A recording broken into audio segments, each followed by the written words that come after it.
Well, Hubert, just with Pete's situation with his back and everything, I was just wondering how he's feeling a couple days later, and also with that, like, you only played a few minutes the other night. Did you anticipate him maybe having to deal with an issue the other night, or did that surprise you? Like, Well, he did have an issue with his back during the Pittsburgh game, but he was able to continue in the play. And after the Pitt game, every day that we practiced, he participated in the entire practice. And so going into the game against Wake Forest, I wasn't even thinking about it. And so his back has improved every day. And you know, having at times had issue with my back, it's a day-to-day thing. And so if he feels good enough to play tomorrow, he'll play. If not, he won't, but he's improving every day. How much value was there in some of the rotations? You know, you guys accommodated your lineup to adjust with not having him and found some things that worked the other night. How valuable are those types of moments here in January when you're forming a long-term identity with the team? I do. I think it was really valuable. I mean, you know, the minutes that Jalen Washington got, I thought really helped us and really gave him a lot of confidence out there on the floor, as well as Justin McCoy. You know, his ability to come in, I thought he did a fantastic job of defending, attacking the offensive glass. He had energy, effort, and enthusiasm out there on the floor, and so I was really pleased with the way that he played, and so it just continues to add depth to us and allow us to have different lineups out there on the floor when we play Notre Dame tomorrow morning. Hubert, after the Wake Forest game, you said that Notre Dame seems like they always play you guys tough. What is it about what they do that seems to give you guys some problems? Well, they're a really good team every year, and they're extremely well coached. I mean, I don't know if I wouldn't contribute it to their style of play. I would contribute it to their every year. They've always been a really good, talented basketball team.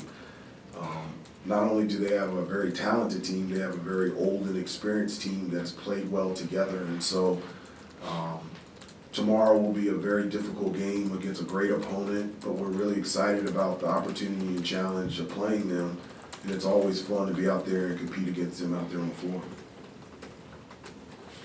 Notre Dame seems to be, they got veterans on the team, but I feel like we're saying that about a lot of teams nowadays because of the COVID year or what have you.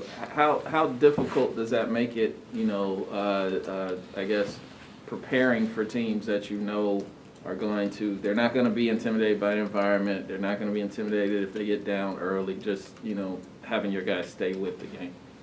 Well, I mean, I think that's important to understand who you're playing and, you know, the type of players and system that you're going up against. And, you know, we know that, you know, Notre Dame is a team from an offensive standpoint that can really shoot the ball from three. They do an excellent job at taking care of the ball. They're excellent at passing, and they do a really good job of, you know, finding mistakes defensively to allow them to get the shot that they want. Defensively, they change defenses, whether it's man-to-man or zone. Because of their lineup, they have the ability to switch 1 through 4, and sometimes 1 through 5, and so you have to change up your attack. But again, you know, it's, you know, their lineup, they've been through it before, and so they've been in tough situations and being able to handle adversity out there on the floor and be able to come out on the winning side. And so it's a very successful group. It's a very talented group in Notre Dame, and as I said before, extremely well coached. Some of the guys on your bench will go a game that maybe they don't even play, then another game they may get 15, 20 minutes or something like that. Do you view your bench as having a lot of depth in terms of being situational, that you can use certain guys against one type of team that does something, and there's other guys that can handle going against something different? I do. You know, I think it's important to be able to tweak and to pivot and alter and to adjust. You know, there's lineups out there on the floor that dictate certain lineups from us being out there on the floor, whether it's to match up a little bit better defensively, or to put us in a situation where we can be more effective and efficient on the offensive end. And so to be able to have that type of versatility, I think it's really good. You know, one of the things that I experienced as a player, and I communicate to them always, is that an opportunity is 100% going to come.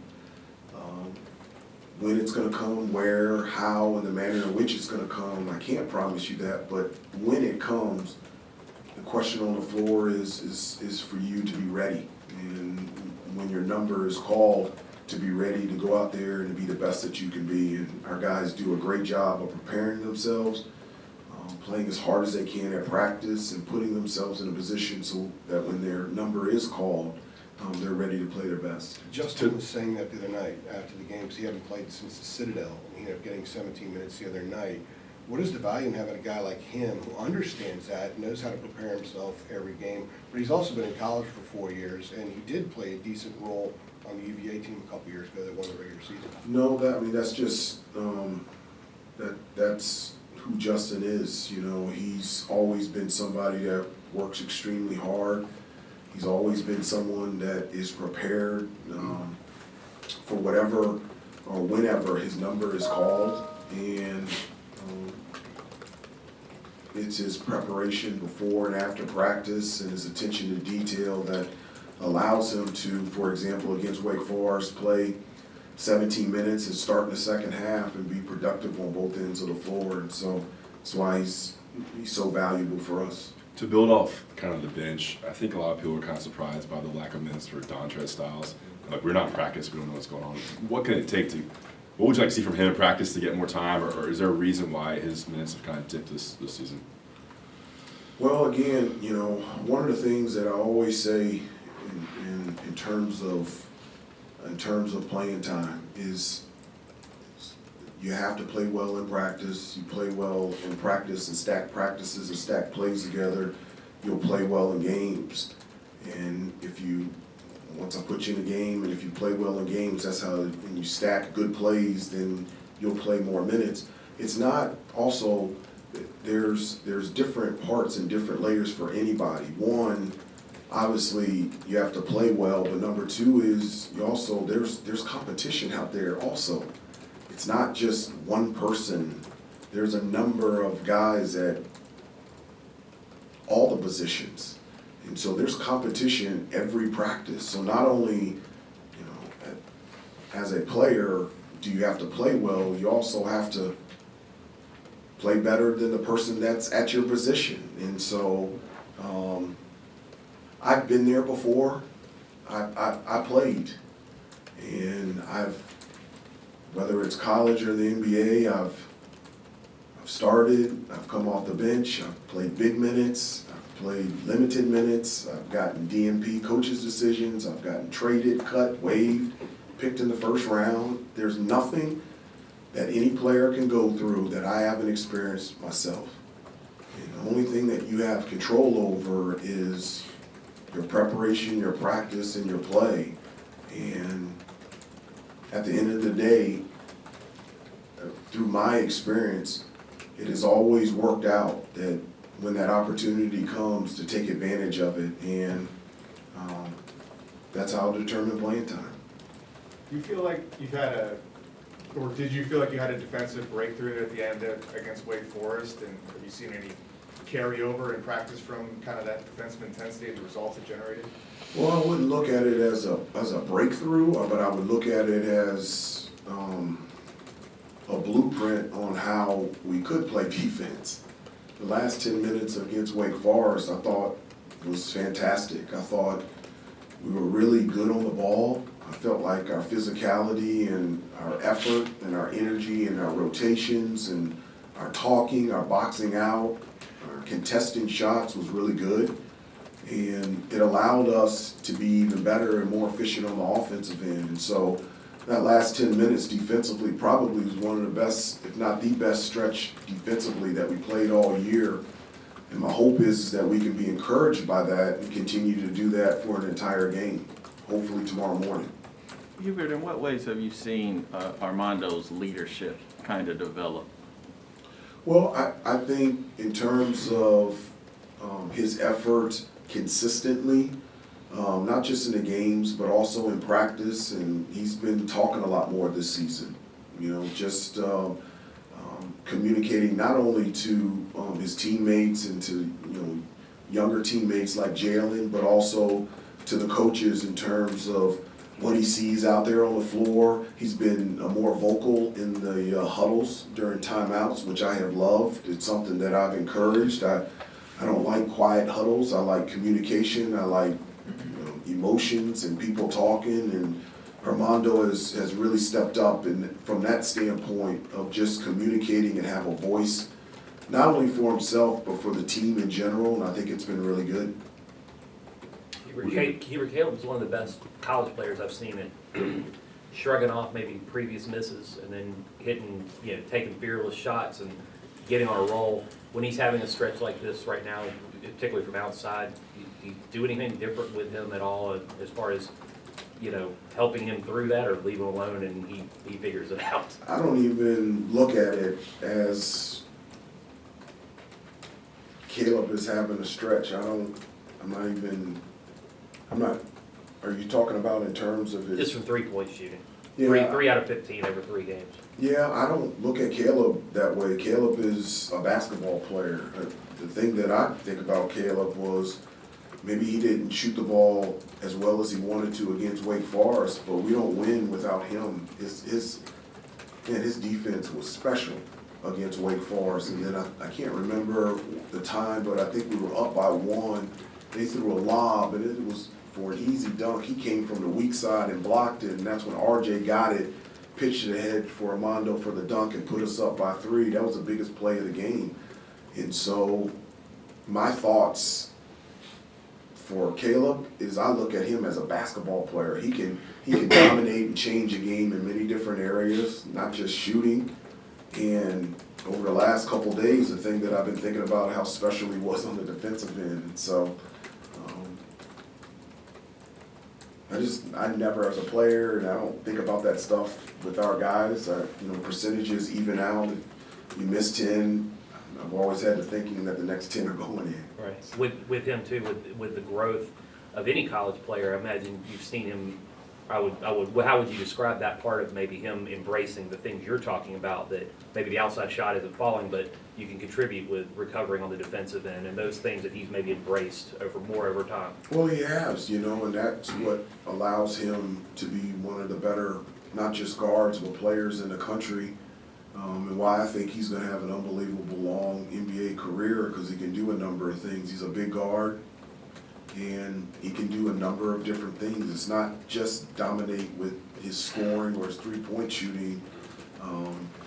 He can distribute the basketball, he can defend, and when you can make an impact for yourself and for the team out there on the floor in a number of different areas, that's a sign of a really special player, and that's the thing that I think about Caleb. Hubert, back to Armando, I don't know, it seems to me, I could be wrong about this obviously, is he moving better?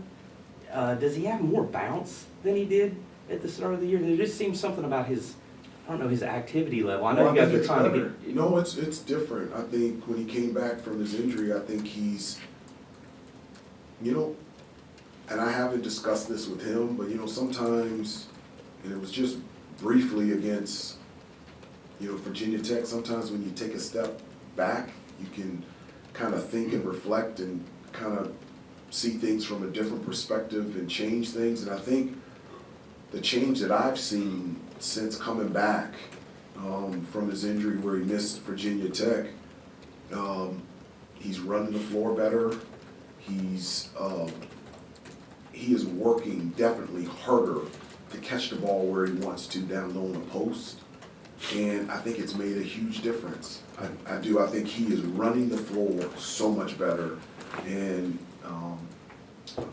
the pace and the persistence in terms of how hard he's working to make sure he's catching the ball where he wants to, where he can do something quickly around the basket. He's been a lot better in doing that as well. Doing the work early. He's doing the work early. He really is, and those two areas I think drastically have gotten better. since the beginning of the season, with the exception of the second half of College of Trust. Right. The other night you mentioned the idea of digging deeper kind of as a team motto, but before you said that, Armando mentioned it to us in the post game. Is he an example of digging deeper every game, kind of like just how you mentioned, putting more effort in? Yeah, it is, and for the whole team, it's what is required. It's not a slogan or something that I'm just trying to get them to remember or say. It's important, and it's the only way that you're gonna have a chance to do something special, you know, is you have to continue to improve, you have to continue to dig deeper and continue to get better. And, you know, that's something that all of us as a team has talked about a lot, that for us to continue to improve and to get better, we have to ask more of ourselves, and we have to continue to dig deeper in our effort, our energy, our concentration, our preparation, our practice, our play, just to put ourselves in a position to possibly be successful. And if you don't have that willingness to dig deeper, to get playing time, to dig deeper, to get low post position, to dig deeper, to get to the offensive glass, at this level and the type of conference and the talent that we're playing, it's just, you don't put yourself in a good position to be successful. Is that more important now? Is that more important now than it was maybe in November, given that 2-month timeline into the season with conference play? No, I think it's always important. I'm not a beginning of the season, middle of the season, end of the season, off season. I've always felt anytime that you get an opportunity to step out there on the floor, it's an opportunity to dig deeper and get better, whether it's individually and as a team. And it's a blessing and an honor to be able to, and I told them this before the game, you know, there should be an joy and an enjoyment to be out there on the floor for 3 things. 1, you're doing something that you love. 2, not only you're doing something that you love, you know, you're doing it at a place that you love. And then 3, you're doing something that you love at a place that you love with people that you care about and love. And so if you put all that together, there should be a joy and an enjoyment and a passion out there on the floor to dig deeper and to get better in every area out there on the floor. Yeah, I kind of wanted to ask a little bit of an off-the-court question, but tomorrow UNC is going to premiere this Artists Are Athletes, Athletes Are Artists collaboration between your team, the Alvin Ailey American Dance Theater, Carolina Performing Arts. The Daily Tar Heel is doing a story on this collaboration. Just kind of wanted to ask about your reaction to this partnership and the video featuring Caleb Love. Well, I haven't seen a lot of it, but I know Caleb really enjoyed the opportunity and the experience to be able to collaborate and be able to do different things and to explore the connection between our game and artistry. And I think it's great. You know, it's one of the things that I think is important is, you know, athletics and music and art. It can all bring together, and it's all binding. It's all the same, and be able to bring all those things together and be able to experience those things together and to see things that are the same and different. I think is really good, and I know Caleb really enjoyed the process and the experience, and we're very thankful and honored that they asked us to be a part of it. We're in a new year, you know, we're kind of getting to that stretch where games are going to become more and more competitive as we look into March. If you had to give, you know, a New Year's resolution for this team, what would it be? I'm not a New Year's resolution guy. It's just never been that. I will say that for this year's team to reach its full potential, that for this year's team to this year untap its full potential, and so that we can be the best team that we can possibly be, and then at the end of the day, we just live with the results. So if I were a New Year's resolution guy, that we would be the best team that we could possibly be, this year's team.